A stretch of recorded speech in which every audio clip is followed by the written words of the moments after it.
كل سنه وانتم طيبين، وبلاش التعليقات السلبيه. حبايبي حبايبي حبايبي دول عيالي.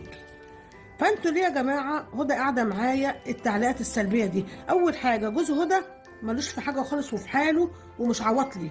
جوز هدى عنده محل يا جماعه، محل موبايلات.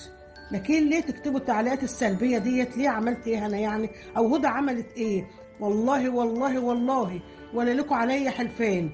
انا هدى لما بدفع مثلا في مصاريف بيت كتير بتحلف وتتحلف وما ترضاش تاخد الفلوس. تقول لي لا يا هدى ما تدفعيش، عيب كده. تقول لي لا يا ماما حرام انت بتصرفي كتير. واحمد كذلك. مش عرفكم ان احمد ما بيجيبش حاجه لهدى، احمد بيجيب حاجات في البيت.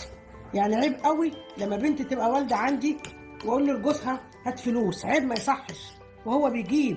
بلاش يا جماعه بعد اذنكم التعليقات السلبيه دي عشان ما ازعلش. عيب عيب قوي قوي قوي قوي.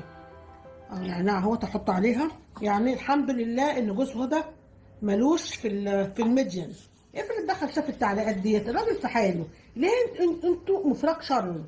الراجل في حاله، ولا بيرد على حد، ولا بيشوف فيديوهات، ولا بيتكلم. بيصحى الصبح يروح شغله ويجي اخر الليل بيطلع يشوف ابنه ويمشي.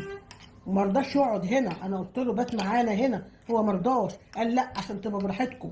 بيروحوا بيجوا كل يوم يبص على ابنه ويبص على مراته. فعيب يا جماعه الكلام ده بعد اذنكم.